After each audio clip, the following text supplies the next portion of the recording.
अभ्यासू लेखक दिग्दर्शक दिग्पाल लांजेकर इन्होंने मराठी साम्राज्य का स्वर्णिम इतिहास एक बार फिर से आपके आगे सिनेमा के रूप में रखने की कोशिश की है। छत्रपति संभाजी महाराज का जीवन अविश्वसनीय पराक्रम और असामान्य शौर्य से भरा पड़ा है। मराठी साम्राज्य के ऐसे ही अजय और पराक्रमी योद्धा के जीवन चरित्र के ऊपर आधारित शिवरायांच्या छावा ये मूवी देखने को मिलती है। शिवराज अष्टक सिनेमेटिक यूनिवर्स द्वारा छत्रपति शिवाजी महाराज जी के जीवन चरित्र के विभिन्न पहलुओं का दर्शन हमें देखने को मिलता है। इसी के साथ में उनके शिलेदार मावळे और उनके सरदार उनके अप्रतिम शौर्य का भी दर्शन हमें देखने को मिलता है। हालांकि शिवरायांच्या छावा ये मूवी शिवराज अष्टक इस सिनेमेटिक यूनिवर्स का हिस्सा नहीं होने वाली है, फिर भी ये मूवी बनाते हुए जिन ऐतिहासिक तत्वों की जरूरत थी उन्हीं सभी तत्वों के साथ में ये मूवी आपको कहीं पे भी थोड़ा सा भी ठगा हुआ महसूस नहीं करती है। ऐतिहासिक फिल्मों को बनाते समय या उसे पर्दे पे साकार करते हुए जिस संयम और ऐतिहासिक संशोधन की जरूरत होती है उसे कठोरतापूर्वक और कंटिन्यूस करते हुए दिग्पाल ने मराठी में आज ये मुकाम पाया है।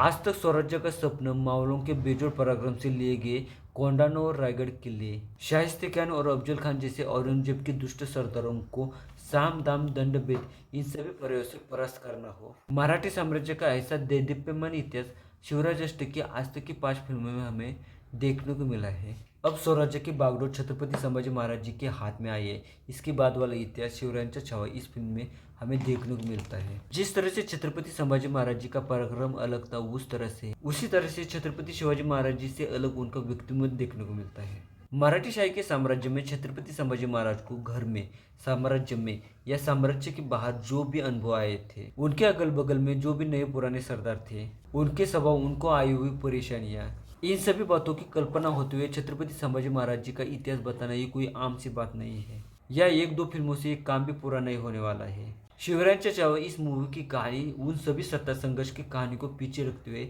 छत्रपति संभाजी महाराज जी के राज्याभिषेक से चालू हो जाती है। राज्याभिषेक के समय स्वराज्य की परिस्थिति बहुत ही विकट थी। आर्थिक, सामाजिक या राजकीय इन सभी क्षेत्रों में हलचल सी मची थी। मराठी मुल्कों में मुगल सरदारों ने जिजिया कर वसूल करते हुए दहशत मचा दी थी। औरतों के ऊपर हो रहे अन्याय और स्वराज्य में मची अराजकता को कम करने के लिए छत्रपति संभाजी राजे ने जो भी निर्णय लिए थे उन सभी निर्णयों में छत्रपति शिवाजी महाराज और राजमाता जिजाऊ की कमी कहीं न कहीं खलती हुई दिखाई देती है।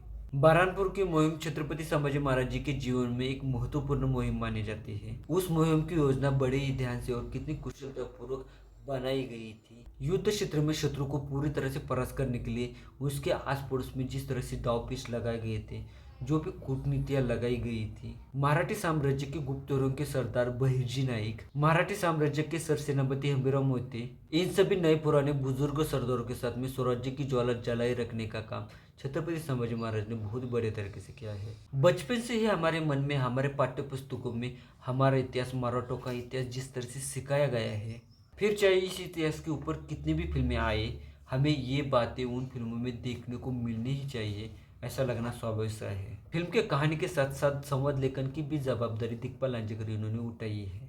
बड़े बड़े संवाद और पुरानी लहजे की मराठी सुनना कहीं न कहीं दिल को सुकून दे जाता है।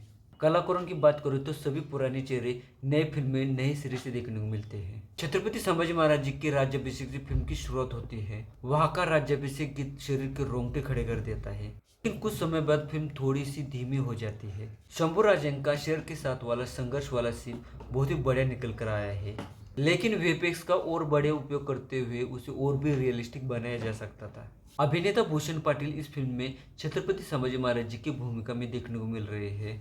उसकी परफेक्ट बॉडी और राजबिंडा लुक इस भूमिका के लिए एक बेहतरीन सी साबित होती है। लेकिन इतना सब होते हुए भी ये भूमिका साकारना भूषण के लिए सबसे बड़ा आह्वान था। हालांकि इस भूमिका के लिए उसने जो लगन और मेहनत दिखाई है वो काबिल तारीफ है, फिर भी अभिनय और डायलॉग डिलीवरी में भूषण कहीं न कहीं कम पड़ता हुआ दिखाई दे रहा है। माता जिजाऊ की भूमिका में मृणाल कुलकर्णी, छत्रपति शिवाजी महाराज जी की भूमिका में चिन्मय मान लेकर इनके थोड़े से दर्शन भी आंखों को सुकून दे जाते हैं। येसुबाई की भूमिका में तृप्ति तोरड़मल अभिनय में कम पड़ रही ऐसा लगता है। काकर खान की भूमिका में राहुल देव का अभिनय ध्यान खींच लेता है। ज्योत्या जी की भूमिका में अभिजीत श्रीचंद्र, बहिर्जी नाईक की भूमिका में रवि काळे, कवि कैलाश की महत्वपूर्ण लेकिन छोटी सी भूमिका में विक्रम गायकवाड़ सहज और प्रभावी अभिनय करते हुए दिखाई देते हैं। इस फिल्म का गीत संगीत पुरानी फिल्मों से बेहतर और भव्य दिव्य देखने को मिलता है। राहुल देव, विक्रम गायकवाड़ भूषण शिवतरे, अमित देशमुख, ईशा केशकर, प्रसन्न केतकर, ज्ञानेश्वर, आशुतोष वाडेकर, विपिन सूर्य, दीप्ति लिली, इन सभी सहयोगी कलाकारों के अभिनय बेहतरीन रहा है। देवदत्त बाजी का म्यूजिक और अमर मोहल्ले का बैकग्राउंड म्यूजिक फिल्म में जान ला देता है।